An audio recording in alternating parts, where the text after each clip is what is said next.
Selamat malam para pendengar Misteri Jam 12.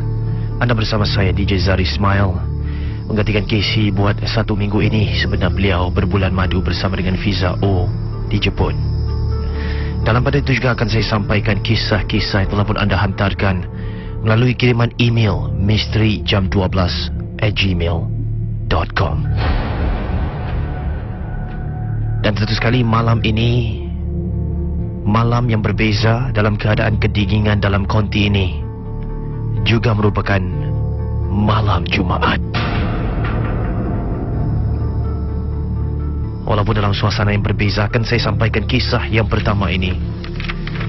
Datangnya daripada Junaidi di seberang tambak yang bekerja sebagai pemandu bas kilang di sekitar kawasan Johor Bahru. Dan beliau katakan tak perlulah sebutkan di kawasan mana, Zah.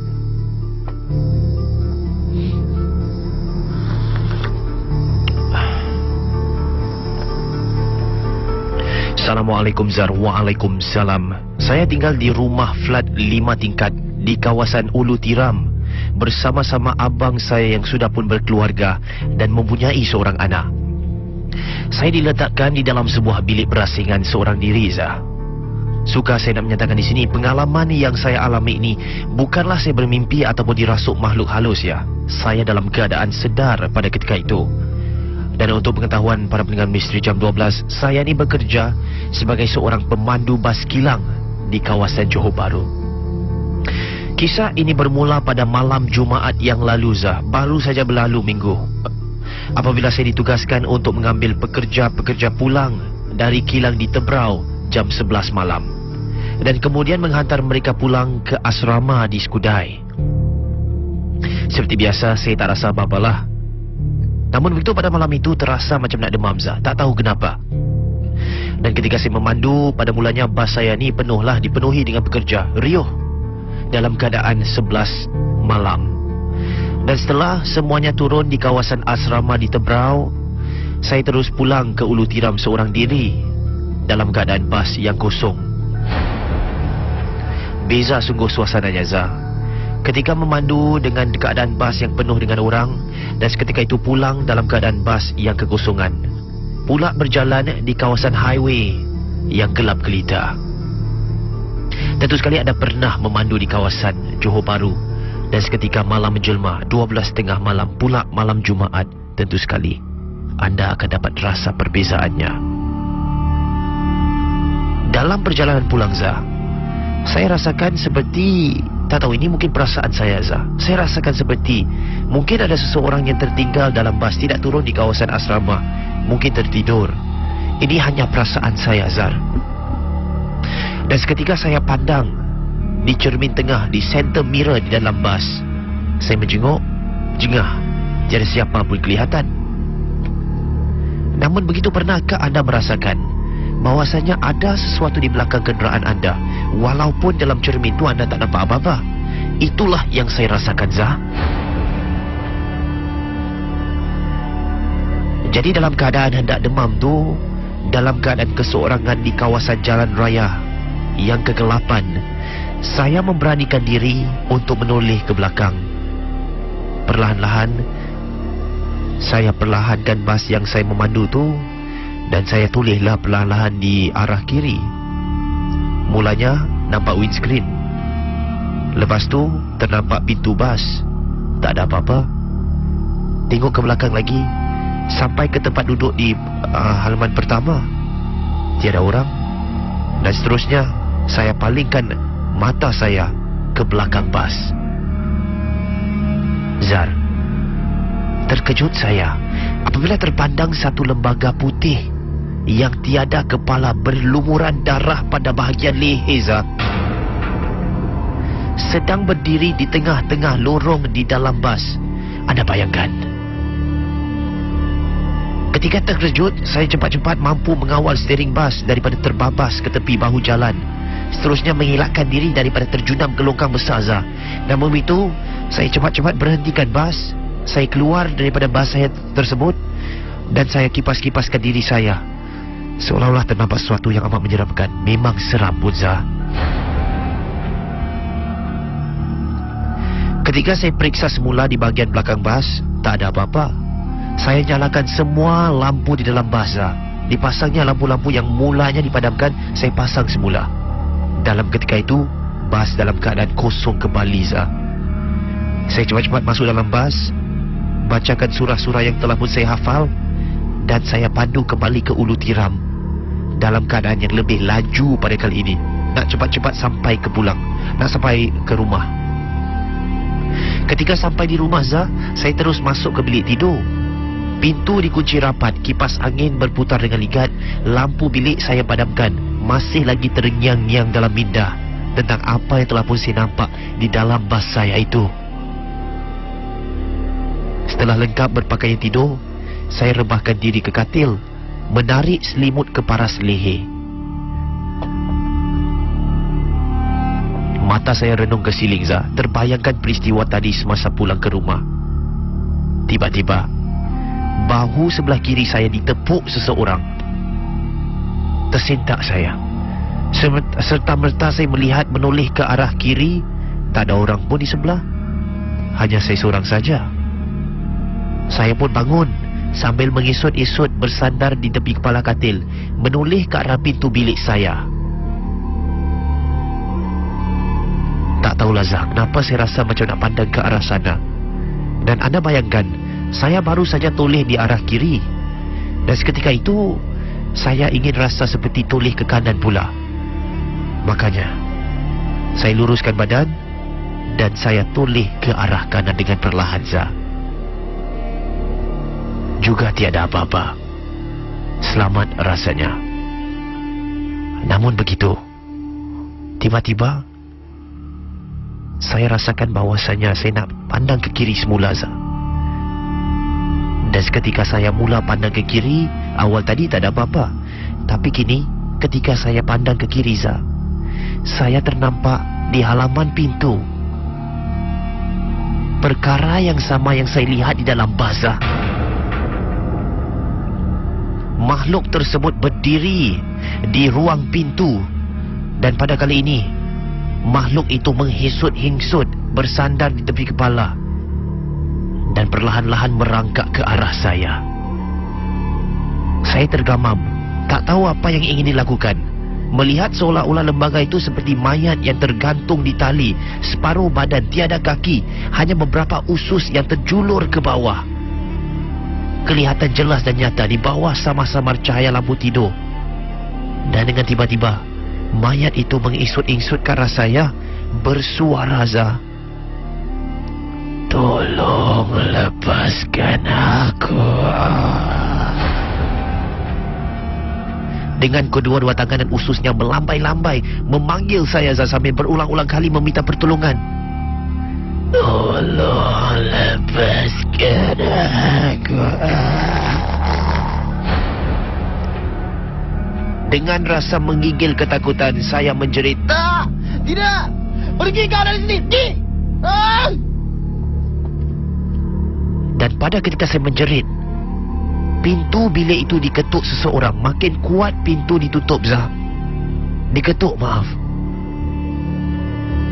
Dan saya rasakan makhluk tersebut masih lagi ingin masuk dalam bilik. Namun begitu, tiba-tiba pintu terbuka luas. Abang saya masuk menerkam saya, memegang kedua-dua belah tangan saya sedang meronta-ronta. Kemudian abang tampar pipi saya satu kali. Sehinggalah saya berhenti menjerit. Dan beliau katakan kepada saya, "Kau ni dah kenapa ni, ha?" Saya tak mampu bersuara, seperti mulut ni dikunci rapat. Abang mengguncangkan tubuh saya sambil memekik dengan nada kasar, "Hei, kau dah kenapa ni? Kau dah kenapa ni?" Saya membisu, hanya mampu mengangkat tangan yang lemah ini menunjukkan tepat ke arah pintu. Abang bingkas bangun dari katil menuju ke pintu. Bilik-bilik pintu itu luar dalam, tak ada apa-apa punya abang nampak. "Kau nampak apa tadi?"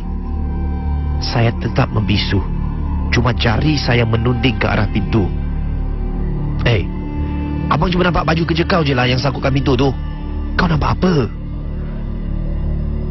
Zar, itulah pengalaman saya yang tidak dapat saya lupakan sehingga ke hari ini. Dan seketika pengalaman itu sudah berlangsung, keesokan harinya saya berjumpa dengan seorang ustaz, iaitu Pak Imam di masjid di kawasan ini. Pak Imam merenung wajah saya, Jurus kemudian meminta segelas air dari abang dan terus membacakan, lalu diberikan kepada saya untuk minum, Zah. Dan semenjak hari itu, tidak lagi saya padamkan lampu bilik maupun padamkan lampu bas seketika sedang memandu keseorangan. Sekian, selamat malam dan terima kasih, Zar. Para pendengar Misteri Jam 12, saya buka talian kini untuk anda berkongsi kisah pada malam ini. 669-11897 untuk berkongsi kisah. Sebelum itu, inginkan memberikan peringatan kepada anda. Seketika dapat menembusi ruangan Misteri Jam 12 ini, dapatlah serta-merta mematikan radio anda untuk berkongsi kisah. 669-11897. Silakan. Hello. Para pendengar Misteri Jam 12, kisah seterusnya datang daripada Is yang berasal dari Woodlands. Dan kisah ini sebenarnya ingin saya ceritakan pada semalaman, tapi tak berkesempatan. Oleh itu, akan saya menceritakannya kini. Assalamualaikum, Zar. Waalaikumsalam. Nama saya Is dari Woodlands dan ada sedikit kisah benar yang ingin saya berkongsi sama, yang telah pun dialami oleh ibu, makcik dan juga adik saudara saya. Dan kalau boleh saya nyatakan di sini, kejadian ini berlaku di pertempatan di Yishun, dan harap kita dapat manfaat, kesedaran dan hidayah, insya-Allah. Kejadian ini berlaku baru saja bulan lepas. Isteri kepada sepupu ayah saya baru saja meninggal menyahut seruan ilahi. Dia meninggal di hospital pada hari Sabtu petang akibat kanser dan dibawa pulang malam itu untuk dikebumikan keesokan harinya. Setelah semalaman di rumah, ramai yang datang menziarahi Zah. Keesokan pagi tibalah masa untuk dimandikan jenazah. Dan setelah dimandikan, dikafankan dan disembayangkan, tibalah masa untuk dibawa ke bawah bilik sebelum bergerak, di bawah blok sebelum bergerak ke tanah perkuburan. Dan pada waktu itu saya lihat di jam tangan pukul 10.30 pagi, Zah. Untuk pengetahuan anda pendengar Misteri Jam 12, tuan rumah hanya 4 beranak. Yang ditinggalkan jenazah adalah 2 orang anak lelaki dan juga suaminya. Lalu bila hendak bergerak keluar dari rumah, makcik saya meminta kunci rumahnya kerana dia tidak akan ke kubur dan dia menjaga dan akan membersihkan rumahnya itu. Jadi anda bayangkan, makcik saya akan berada di rumah sementara yang lain akan membawa jenazah ke tempat perkuburan. Masa 10.30 pagi. Semasa semua orang sedang sibuk mengusung jenazah keluar, makcik saya perasan ada seorang makcik saudara ni masuk tandas dapur. Lalu dia pun tunggulah sama-sama makcik saya yang lain kerana ada yang nak gunakan tandas. Lagipun makcik saya pun nak kunci pintu rumah kerana hendak ke bawah untuk mengikut jenazah juga. Dan ketika beliau tunggu dalam keadaan rumah yang hampir kosong, cuma tinggal makcik yang beliau nampak di dalam tandas tu, beliau tunggulah di luar. Lama betul makcik saudara ni dalam tandas, beliau kata. Sesudah makcik saudaranya yang menggunakan tandas tadi keluar, makcik saya lagi satu pun masuklah kerana hendak terkucil. Dan setelah selesai menggunakan tandas, makcik saya berbisik kepada makcik saya yang lain yang tengah pegang kunci ni. Dia berbisiklah, toilet ni bau hancing sekali ya. Makcik saya pun diam, tidak mahu menimbulkan keaiban orang, dan semuanya keluar daripada rumah dan turun ke bawah. Selepas jenazah berangkat dari kolong blok, makcik saya yang memegang kunci ni naik semula untuk bersihkan rumah bersama anaknya dan ibu saya kerana akan ada tahlil selepas jenazah dikebumikan nanti. Jadi ke tengah makcik saya naik ni, apabila sudah di luar rumah, makcik saya buka pintulah. Rumah kosong, Zah. Dalam keadaan hampir tengah hari, tiada sesiapa di dalam pintu. Daripada pintu, beliau terus mengendap ke dapur. Namun begitu, sebelum beliau sampai ke dapur, makcik saya terdengar kelentang-kelentung di dapur. Dan terperasan seolah-olah ada seseorang di tandas. Ketiga-tiganya masuk dengan serentak. Makcik saya serta anaknya masuk serentak ke dalam. Dan lalu ketiga-tiganya cuba melihat ada apa di tandas. Anda bayangkan, 12 hari, rumah dalam keadaan kosong. Jenazah baru saja diusung pergi ke tanah perkuburan. Tinggal makcik, anak-anaknya. Tiga-tiga masuk ke dalam dapur, nak lihat ke dalam tandas ada siapa di dalam. Dan ketika mereka melakukan sedemikian, Zah, ketiga-tiganya terpekik, Zah. Kerana di dalam tandas ada seorang nenek tua berambut panjang, putih lesu, sedang bermain dengan air di lantai tandas dan dengan menggunakan kain batik lepas yang digunakan untuk mandikan jenazah tadi, Zah. Nauzubillah, Zah. Ada juga pada masa kini yang sanggup melakukan perbuatan sedemikian. Ketiga-tiga kita pun cabut lari lintang pungkang, menghempaskan pintu lalu ke bawah. Ketiga-tiga menggigil. Tapi yang paling teruk terjejas adalah makcik saya, kerana dialah yang nampak makhluk itu dengan jelas. Muka dah pucat lesu, Zah. Sampai di bawah, ketiga-tiga duduk terpaku, tapi tak mau bikin kecoh. Kan ada saudara mara kan? Mereka duduk jauh sedikit dari saudara mara dan memberikan alasan yang kunci tidak ditinggalkan. Jadi kalau nak naik atas, silakanlah. Adik saudara saya ni pun terus telefon pakcik yang sedang dalam perjalanan bersama bas jenazah untuk ke tanah perkuburan bersama saya dan juga yang lain-lain. Namun begitu, Zah, untuk pengetahuan anda para pendengar Misteri Jam 12, pakcik saya diberitahu kisah sebenar. Lalu dia meminta bas driver hentikan bas.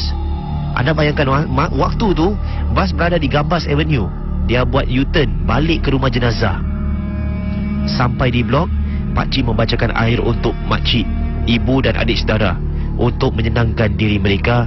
Lalu naik seorang diri masuk ke dalam rumah. Bila sampai di dalam rumah, Zah, pakcik saya katakan makhluk itu masih ada lagi dalam tandas. Bau hancing pada ketika ini semakin kuat di seluruh rumah. Makhluk itu sedang bermain air dengan kain mandi jenazah, Zah. Namun begitu, pakcik saya tak kosong. Dapat melihat dengan jelas dan melakukan azan sekuatnya untuk menghalau makhluk itu keluar daripada rumah. Serta merta ia hilang. Dan seketika itu berlaku, pakcik saya sebenarnya katakan bahawa tuan yang empunya hendak memberikan makan kepada makhluk itu. Dan setelah beberapa hari, makcik saya teringat masa sudah memandikan jenazah, makcik saudara dah meminta sabun yang digunakan untuk memandikan jenazah. Cuma tak hiraukanlah kerana terlalu sebab dan juga sibuk.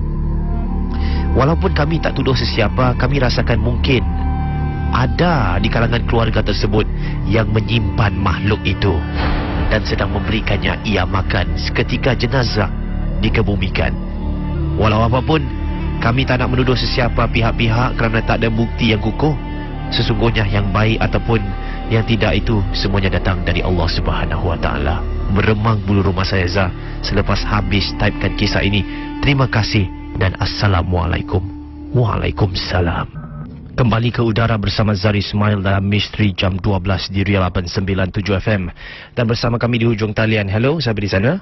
Hello, nama saya Syairan. Syairan buat panggilan daripada mana ni? Saya buat lagi jalan bersih. Ini kisah mengenai apa ni, Syairan? Saya tahun lepas, saya dengan kawan-kawan saya lepak di bawah blok. Silakan. Lepas itu, kawan-kawan saya nak beli air lah. Ya. Saya dengan kawan saya, 2 orang pergi 7-Eleven. Habis tu kita jalan tepi sungai lah. Tepi sungai tu ada orang lah sunyi tepi. Habis kita jalan-jalan-jalan, kali kita orang dengar orang mengilai. Lepas tu kawan saya kata buat bodoh lah jalan. Habis tu berapa kan dah kita orang dengar lagi mana tu. Habis saya dengan kawan saya, kita tu cabut di tempat kawan saya. Kawan saya kata asal korang lari. Habis kita orang kata kita dengar benda lah. Habis kawan-kawan saya kata korang biar betul. Habis kita kata betul. Kalau tak saya, dah lah jangan mengarut lah, kawan saya kata. Habis saya kata korang tak saya, kata hari korang kena lah. Habis diorang kata okey lah, kita balik dulu lah. Itu lah kisah saya. Baiklah, terima kasih Syahiran. Selamat malam. Selamat malam. Kembali dengan kisah yang seterusnya pada malam ini. Ini datangnya daripada Joe, pendengar setia Misteri Jam 12, berasal daripada Johor Bahru, ingin berkongsi pengalaman sewaktu di kawasan terpenggalai yang sudah amat lama dinamakan Kemenyan City yang berhampiran dengan Highway Skudai. Mengatakan Assalamualaikum DJ Zah. Waalaikumsalam. Pengalaman yang saya lalui pada jam 3.30 pagi ketika ingin saya pulang. Tiada jalan yang dekat untuk dilalui, hanya jambatan Kemenyan City itu sahaja, Zah. Dan anda bayangkan, pada hari Khamis malam Jumaat saya baru pulang dan berjumpa teman-teman di Bandar Baru Uda. Seketika itu saya pulang dengan menaiki kereta lah dengan isteri saya. Dan kalau boleh saya berikan sedikit deskripsi. Cuaca pada malam itu amat dingin, beserta hujan yang renyai-renyai. Bila melalui jambatan, tiada satu kenderaan pun yang melalui arah yang sama saya lalui itu. Tentu sekali pada waktu itu saya tak fikirkan apa-apalah, memandu di arah sana, kerana hari-hari dah biasa lalu jalan yang sama. Lampu isyarat menunjukkan merah, Zah. Saya pun berhenti. Bangunan yang saya katakan tadi itu betul-betul nampak mengerikan, menarikkan perhatian saya pada malam itu. Sehingga menunggu lampu isyarat hijau, tiba-tiba saya merenunglah, periksa ke arah bangunan tersebut. Saya tenung, saya lihat apakah mungkin yang berada di dalam. Isteri tegur suruh jalan kerana saya ni hayal. Jalan di situ juga tidak begitu sempurna, terdapat banyak sangat lubang di merata. Saya tumpukan memandu kereta elakkan daripada terkena lubang-lubang. Tiba-tiba di tepi semak yang saya lalui ada sebatang paip yang merupakan piling lah, berdekatan dengan saya. Merupakan sebuah bangunan yang belum lagi disiapkan. Jadi nampak piling-piling yang sudah pun lama, yang sudah pun berkarat. Dalam kesamaran kegelapan saya ternampak di salah sebuah batang piling tersebut, di atasnya, Zah, saya ternampak sesusuk tubuh wanita yang berkain putih sedang duduk di atas piling itu. Nyaris hilang kawalan kenderaan saya, Zah. Kerana terlalu panik, saya menjerit. Lalu isteri pun terkejutlah. Memecut saya kereta itu, tak indahkan lubang yang patut dielak. Sempat juga elak memandang di side mirror. Lagi jantung tengah berdegap-degup. Benda itu yang berada di atas piling pun hilang, Zah.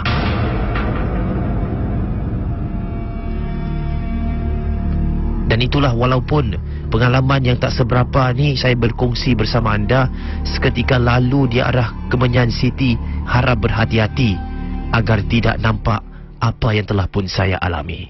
Sekali lagi peringatan untuk anda sekiranya dapat menerusi ruangan Misteri Jam 12 dengan menembusi panggilan, harap dapat menggunakan kesempatan itu untuk berkongsi kisah. 669-11897. Selamat kembali ke Misteri Jam 12 bersama Zahir Ismail kini sehingga ke pukul 2 pagi. Kisah seterusnya datang daripada negara Sabah, negeri Sabah, maaf. Dan ini datangnya daripada seorang pendengar Misteri Jam 12 yang bernama Lily. Dan beliau mengucapkan selamat pagi kepada semua yang sedang mendengar dan juga kepada peminat Misteri Jam 12. Nama saya Lily dan untuk pengetahuan anda, saya seorang peminat Malaysia dari negeri Sabah yang berbangsa Cina. Dan pada pagi ini saya ingin bercerita mengenai pengalaman seram saya dan juga teman-teman apabila kami semua membuat sleepover di salah sebuah hotel 5 bintang yang baru saja dibuka di bandar kami. Saya bersama dengan 5 orang rakan, Zah, termasuk saya dan 6 orang lah, membuat satu aktiviti sleepover. Dan ketika itu kami mendengar berita bahawa tarikh-tarikh yang telah pun ditetapkan, sebuah hotel 5 bintang akan dibuka untuk orang ramai di bandar kami. Bila kita lihat gambar hotel tersebut, memang cantik, Zah. pemandangan dari bilik-bilik tidur dalam hotel tersebut memang cantik, di mana ia menghadap ke arah laut. Ada saya sertakan gambar. Tapi Zar, tolong jangan ketengahkan ke mana-mana. Hanya untuk pengetahuan anda sahaja, Zah. Lily, saya sudah pun melihat gambar tersebut. Memang cantik tempat yang telah pun anda memberikan deskripsi itu. Dan memang tak disangkalah tentang apa yang anda alami ini. Saya teruskan dengan kisah Lily.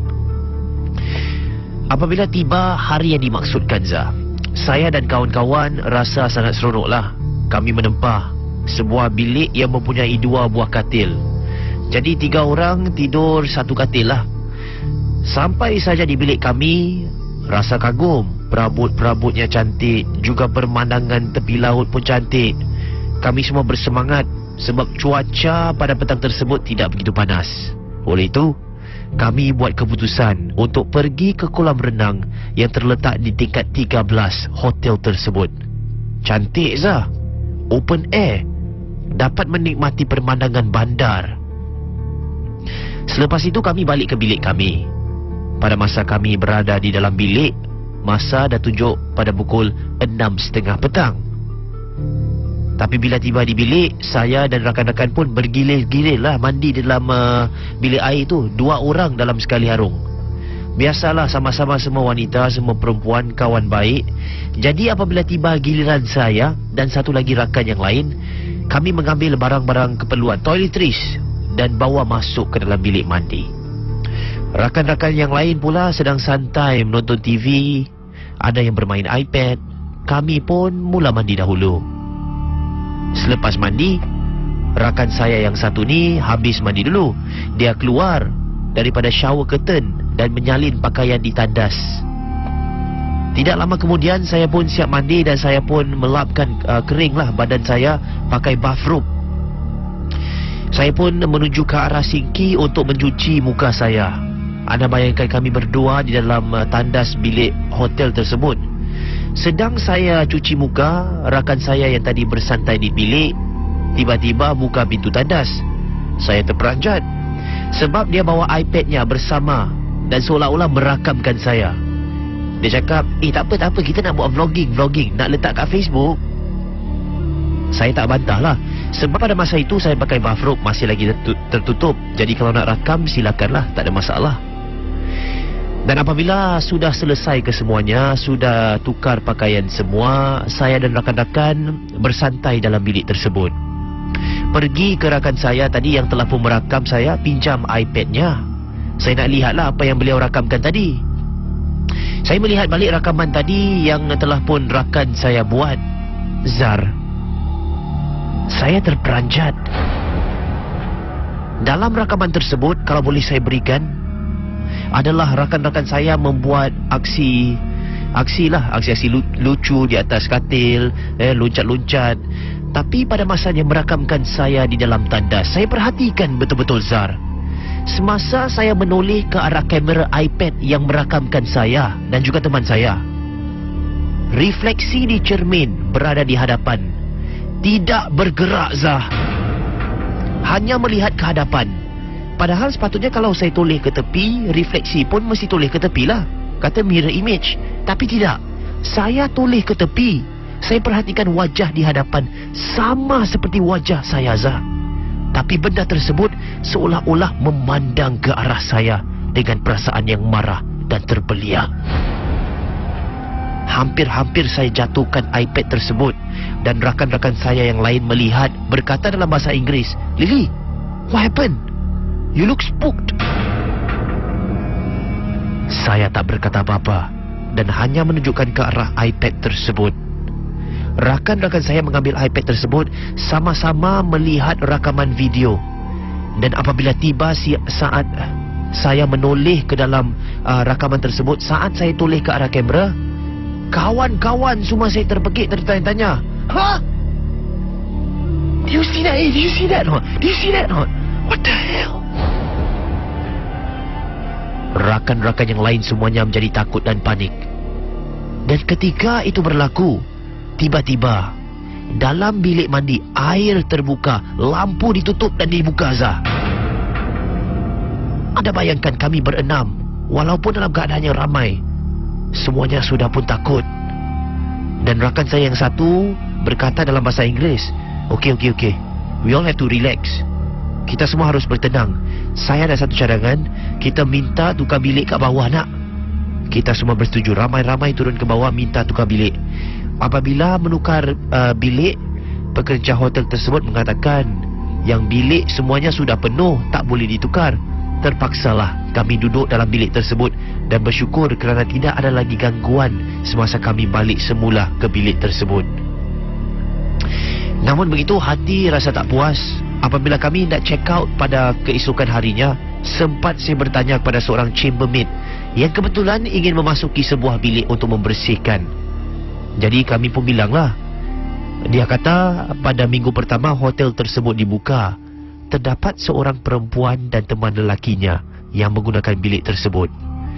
Kerana teman lelakinya memutuskan hubungan dengan perempuan tersebut, kerana lelaki itu tertarik pada perempuan yang lain, wanita tersebut membunuh diri di hadapan cermin bilik mandi tersebut, Zah. Dan disitulah tempat saya berdiri. Itulah kisah saya, Lily, daripada Sabah. Sekian, terima kasih dan selamat malam. Para pendengar Misteri Jam 12, saya membuka talian untuk anda berkongsi kisah 669-11897. Pada awalnya memang keberatan untuk membuka talian sebab semenjak 1 jam awal tadi ketika saya membuka talian secara off air, ramai yang memanggil tapi tidak bersuara, meletakkan telefon ataupun menggunakan suara-suara yang menyeramkan. Dan saya meminta kerjasama pada malam ini agar anda yang berkongsi kisah dapat berkongsi dengan cara yang bersopan santun ketika anda menembusi ruangan ini. Kerana bukan saja saya ingin mengetengahkan kisah-kisah, maupun sedemikian saya juga ingin mendengar apakah mungkin di sebalik kisah yang anda telah pun alami. Jadi ada kesyumulan lah, ada keagraban di sana. Kisah yang saya kongsi juga kisah kepada anda kongsi pada malam ini. 669-11897 untuk anda berkongsi kisah. Silakan. Hello? Hello, siapa di ujung talian? Hello? Hello? Hello? Pendengar Misteri Jam 12, seterusnya kisah yang agak panjang sedikit dihantarkan di sini akan saya bacakan pada malam ini. Beliau mengatakan, Assalamualaikum dan selamat tengah malam Zar dan juga pendengar Misteri Jam 12. Waalaikumsalam. Dan saya merupakan peminat rancangan ini, berasal daripada Johor Bahru. Tapi saya tidaklah dengar secara direct atau langsung rancangan ni sebab suami saya marah ketika dengar ataupun tengok cerita bukan-bukan. Sebab saya ni jenis yang mudah terkena.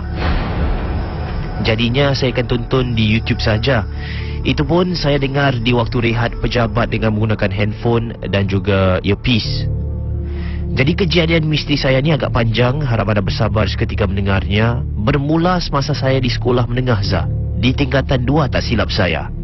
Waktu itu kami sekeluarga baru pulang berkelah dari pantai Tanjung Leman di Mersing. Dan waktu kami balik sudah agak senja. Tahu-tahulah kan, waktu senja memang waktu kegemaran mereka. Jadi kami balik singgah sebentar di rumah saudara untuk tunaikan solat maghrib. Kemudian terus bergerak pulang ke Johor Bahru. Sampai saja di rumah Zah lebih kurang dalam jam 9 lebih malam. Badan rasa letih. Terus saya masuk ke bilik baring di atas katil. Katil saya rapat dengan dinding. Tapi kebiasaannya saya tidak suka tidur menghadap dinding.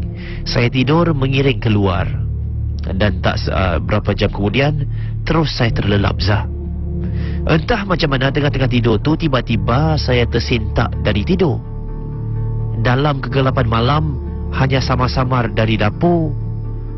Tak tahulah sama ada ini mimpi ataupun tidak, saya ternampak satu lembaga, Zah. Entah macam mana saya nak ceritakannya. Lembaga itu berbentuk seperti sebatang pokok tinggi. Matanya merah menyala. Dan di atasnya, kalau biasa kan pokok ada daun-daun dan di rimbunan kan. Di atasnya saya melihat ada beberapa ekor ular yang meliuk-liuk. Zar, saya tidak berbohong, inilah yang saya saksikan seketika saya baru tersentak daripada tidur. Saya tak boleh toleh ke arah lain, seperti dah kena kunci. terpaksa tenung ke arah matanya yang merah dan lihat ular-ular itu bergerak sambil mengeluarkan bunyi.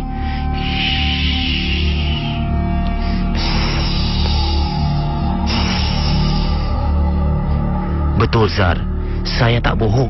Entah kenapa saya langsung tak merasa takut. Malahan saya tenung saja makhluk itu sampai ia hilang. Hilangnya seperti asap Zar. Sepertinya saya kelip mata, lepas tu dah tak nampak lagi. Begitulah. Dan boleh saya beristighfar dan terus sambung tidur. Zar, kejadian itu saya ceritakan kepada ibu dan ayah. Akhirnya mereka membawa saya berjumpa dengan seorang ustaz. Dan ustaz tersebut datang ke rumah, dindingkan rumah saya dengan membacakan ayat-ayat suci Al-Quranul Karim. Menurut ustaz tersebut, makhluk itu datang dari satu tempat pemujaan, satu tempat sembahyang di salah sebatang pokok di tepi pantai yang saya berkelah tu Zah. Zah, benda-benda ni memang suka mengacau saya waktu tengah tidur. Kejadian lain pula berlaku yang kalau boleh saya nak ceritakanlah. Nak tahu apa saya nampak ketika saya tengah tidur juga dalam masa yang sama, tersentak dan terjaga. Dan saya rasakan mungkin saya tersentak dan terjaga pada masa yang sama seperti saya dikacau pada masa yang lalu. Saya ternampak ada makhluk saya tak pasti apa, berwarna hitam sedang merangkak ke arah dinding bilik saya. Bila pandang ke arah lain, nampak pula rambut panjang terjurai, terbuai-buai di kipas siling bilik. Waktu itu entah kenapa saya terus menangis dengan kuat sambil menyebut, "Rambut, rambut, rambut Pontianak, takut." Dan pada ketika itu ibu dan ayah menerpam masuk ke bilik, membacakan kepada saya ayat-ayat suci Al-Quran. Mujurlah tidak apa-apakan saya.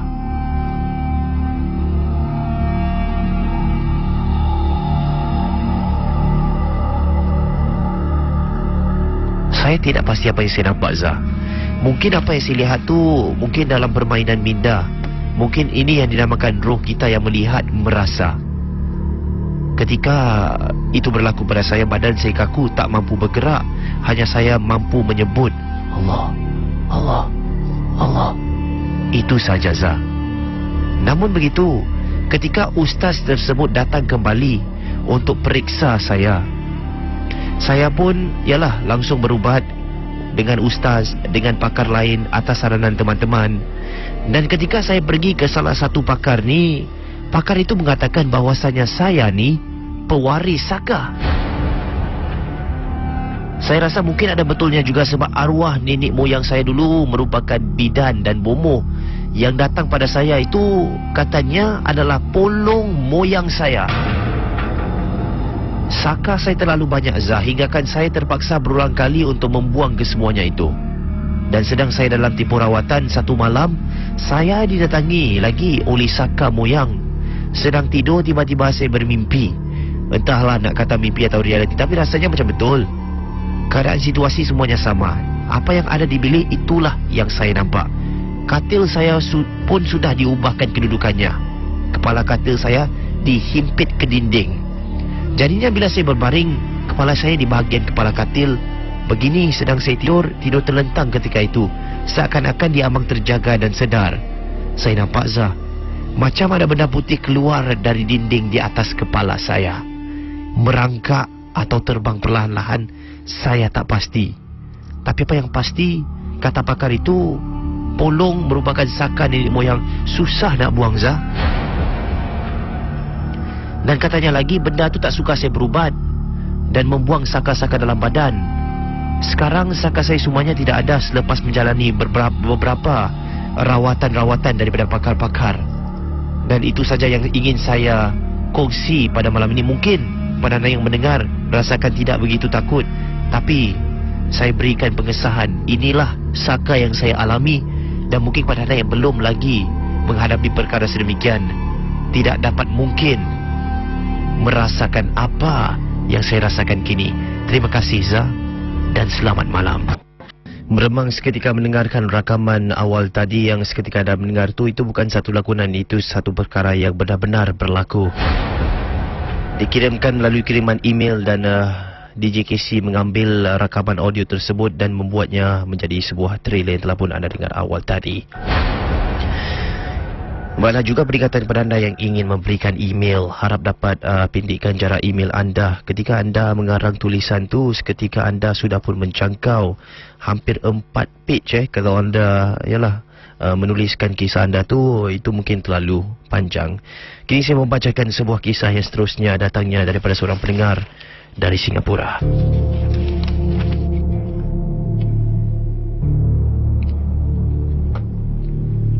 Kisah ini berlaku pada seorang teman pendengar misteri jam 12 yang bernama Fatimah, bukan nama sebenar pada malam ini.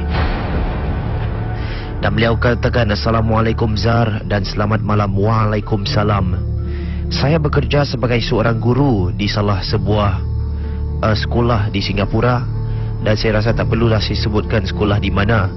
Dan untuk pengetahuan anda pendengar misteri jam 12, saya tinggal di salah sebuah rumah mansionette, rumah 2 tingkat di kawasan Hougang. Dalam ketika itu Zah, bila saya baru saja masuk di rumah ini, dah lamalah kami menginap kurang lebih 2 ataupun 3 tahun di dalam rumah tersebut. Kami pun ada sedikit wang lebihan. Kami pun mengambillah seorang pembantu rumah Indonesia untuk bekerja, membantulah kami dalam hal-hal selenggarakan hal seharian. Dan saya akan menggunakan namanya sebagai Bibi. Itu yang akan saya panggil nama ini. Bibi pada ketika itu, ketika beliau baru saja dibawa dari agensi masuk ke rumah, memang orang dia bekerja keras. Memang orang dia peramah, dan anak-anak saya pun suka bersama dengan Bibi seketika saya pergi bekerja. Dan tiada masalah pada beberapa bulan yang pertama beliau bekerja di dalam rumah.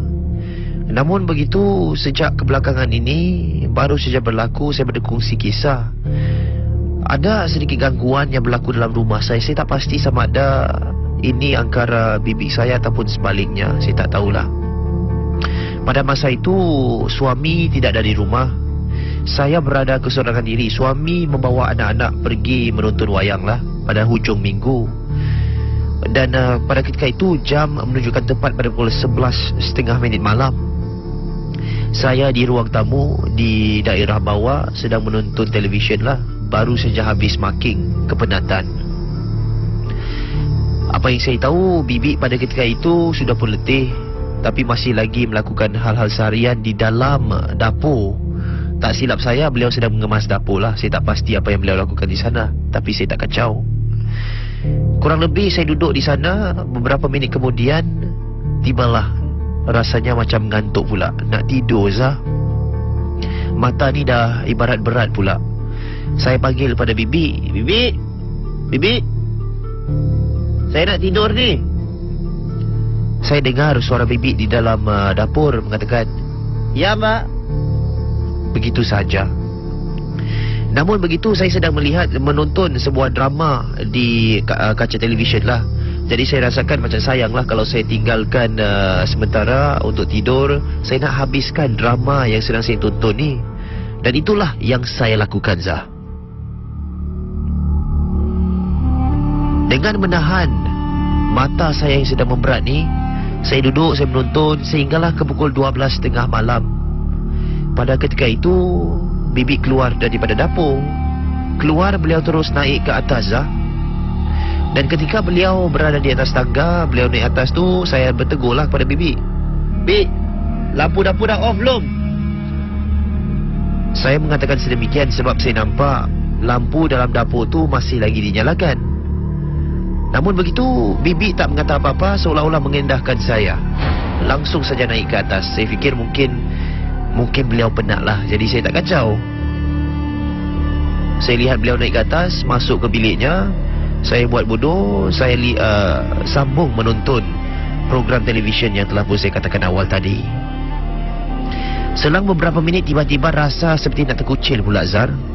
Saya bangun, bingkas masuk ke dalam dapur. Dan seketika saya masuk ke dalam dapur, saya ternampak bibi saya tu tengah cuci kain baju di malam hari Zah. Di dalam dapur tersebut saya terperanjatlah. Kalau bibi kat sini tengah basuh baju, yang tadi naik atas tangga tu siapa? Saya pergi ke arah bibi. Bi, tadi kamu ada langsung naik ke atas ya? Enggak, Bu.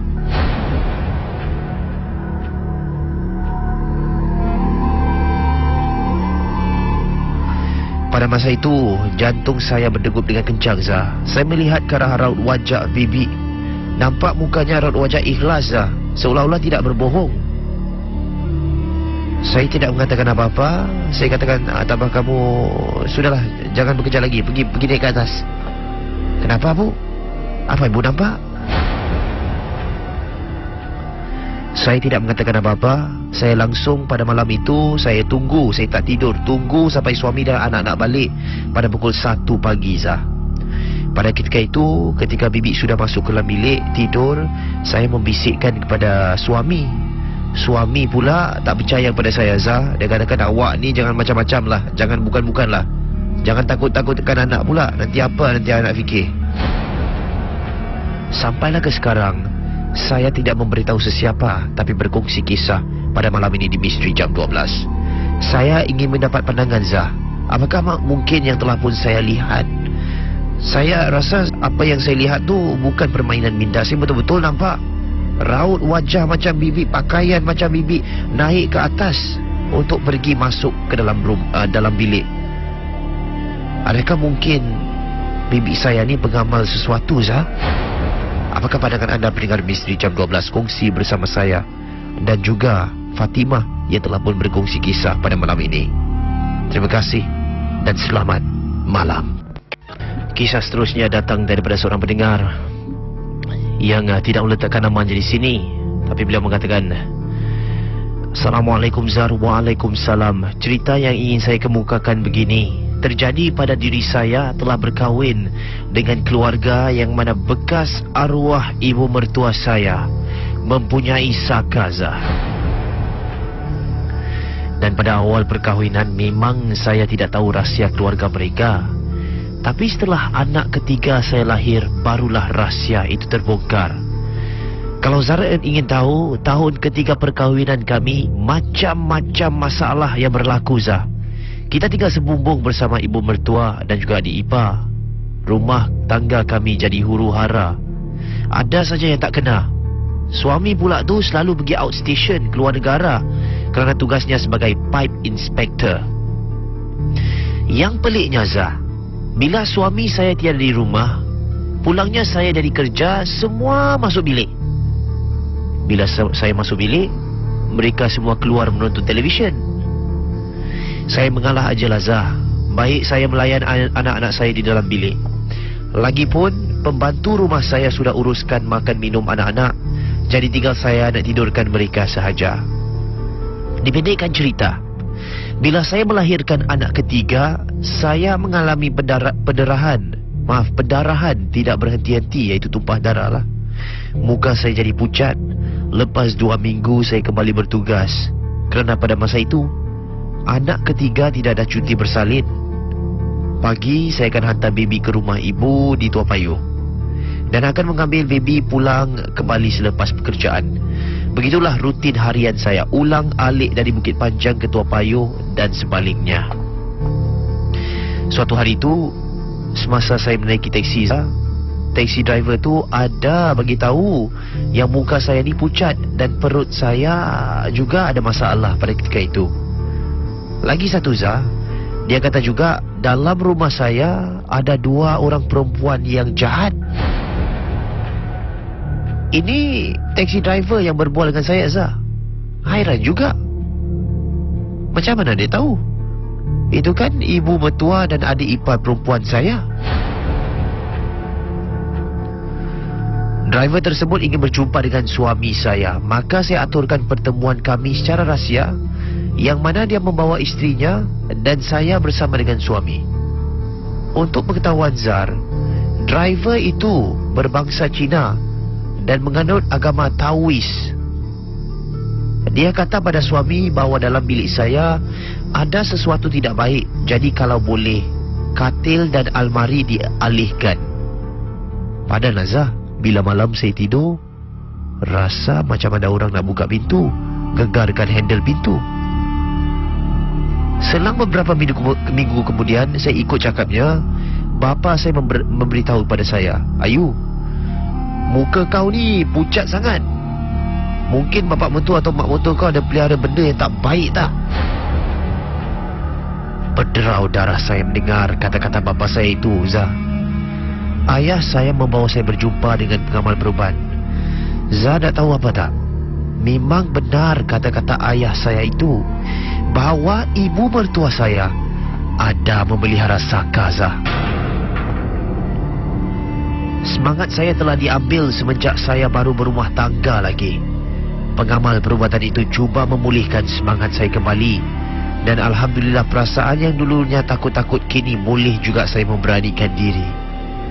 Pada malam yang sama, saya tak pulang ke rumah. Malah saya bermalam di rumah bapa saya bersama kedua-dua anak dan pembantu rumah.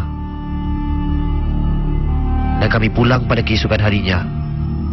Zara tak tahu, ibu mertua orangnya berkulit putih, kini menjadi lebam-lebam.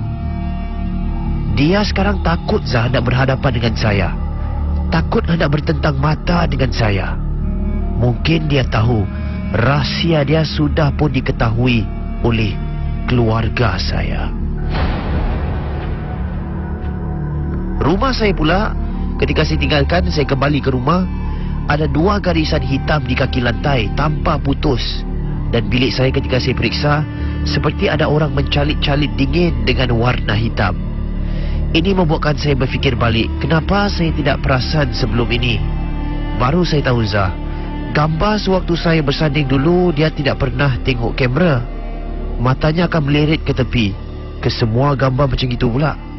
Lagi satu, bila kita hendak berkunjung ke rumah sanak saudara lepas majlis perkahwinan kami, tiba-tiba dia terbaring di katil dan kelihatan dia tidak sakit.